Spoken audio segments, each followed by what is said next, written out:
सूरज के सामने आया पूरन और मोनी की सच्चाई, तो ताइमा को पता चला खुशबू के बच्चा के अदला बदली राज। खुशबू एक ऐसी औरत जिसके दिल में माँ बनने की अधूरी ख्वाहिश हर दिन उसे तोड़ती रहती है। उस रात भी कुछ अलग नहीं था। अनुराग को बिना बताए चुपचाप खुशबू घर से निकलती है।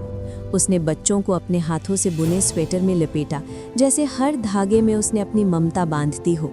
उसका इरादा साफ था, सिर्फ बच्चे से मिलना, उसे कुछ पल सीने से लगाना। लेकिन कभी कभी एक छोटा सा फैसला जिंदगी का सबसे बड़ा तूफान बन जाता है। इधर घर में पूरन और मोनिका लगते हैं। जैसे ही उनकी नज़र बच्चे की खाली पालने पर पड़ती है, उनके पैरों तले ज़मीन खिसक जाती है। घबराहट, डर और शक सब एक साथ। बिना वक्त गवाए वो पूरा मामला परिवार को बताते हैं। सूरज, जो हमेशा हालात को समझदारी से संभालता है, इस बार भी देर नहीं करता। वो तुरंत थाने में रिपोर्ट दर्ज कराता है। लेकिन पुलिस की सुस्ती देखकर उसका माथा ठनक जाता है। उसी बीच ये खबर अनुराग तक भी पहुंच जाती है कि बच्चा चोरी हो गया है। गुस्सा, डर और बेबसी तीनों मिलकर अनुराग को अंधा कर देते हैं। वो सीधे सूरज के घर पहुंचता है और पूरन पर हाथ उठाने ही वाला होता है। लेकिन तभी सूरज बीच में आकर उसे रोकता है और एक सच सामने रखता है। CCTV footage.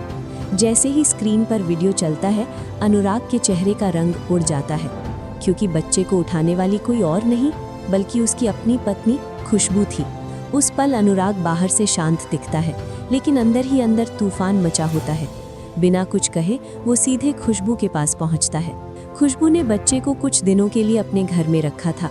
माँ की ममता ने उसे इतना मजबूर कर दिया था कि उसने मोनिका के बच्चे को अपने पास रख लिया, बस अपने दिल को थोड़ा सुकून देने के लिए। लेकिन जब अनुराग ये सब अपनी आंखों से देखता है तो उसका गुस्सा काबू से बाहर हो जाता है। एक जोरदार थप्पड़ और कई तीखे सवाल। क्या तुम्हें पता है, अगर पापा को ये सब पता चल गया तो क्या होगा? हमें घर से निकाल देंगे। अगर आपको कहानी अब तक पसंद आ रही है तो एक लाइक ज़रूर कर दीजिए और चैनल को सब्सक्राइब करना मत भूलिए। अब खुशबू की आंखों में पछतावा था। वो हाथ जोड़कर माफ़ी मांगती है, रोते हुए वादा करती है कि बच्चा वापस कर दिया जाएगा। दूसरी तरफ मोनिका और पूरन भी डरे हुए थे। उन्हें डर था कि कहीं सूरज को बच्चों की अदला बदली का राज पता न चल जाए। हालात को संभालने के लिए खुशबू मोनिका को फ़ोन करती है।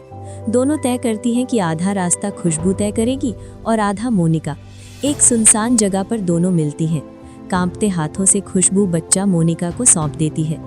लेकिन कहानी यहाँ खत्म नहीं होती। उसी वक्त सूरज वहाँ पहुँच जाता है। बच्चे को ढूंढते हुए उसकी नज़र इस दृश्य पर पड़ती है। बच्चा खुशबू के हाथों से मोनिका के पास जा रहा था। सूरज का शक गहराने लगता है। खुशबू का बदला हुआ व्यवहार, मोनिका की घबराहट, सब कुछ उसे गलत लगने लगता है। वो सीधे सवाल करता है, बच्चा कहाँ से आया? मोनिका नर्वस होकर कहती है, खुशबू लेकर आई थी। खुशबू भी थोड़ी हिचकिचाहट के बाद मान लेती है कि बच्चा उसके पास था, लेकिन तुरंत खुद को बचाने के लिए कह देती है कि कुछ गुंडे बच्चे को चुराने वाले थे, इसलिए उसने ऐसा किया। सूरज गहरी सांस लेता है। वो स्थिति को वहीं संभाल लेता है और बस इतना कहता है, अगली बार ऐसा नहीं होना चाहिए। बच्चे की सुरक्षा सबसे ज़रूरी है। लेकिन सवाल अब भी हवा में लटका है। क्या सूरज इस पूरी अदला बदली की असली सच्चाई तक पहुंच पाएगा, या फिर ममता के नाम पर किया गया ये झूठ हमेशा के लिए दफन रह जाएगा?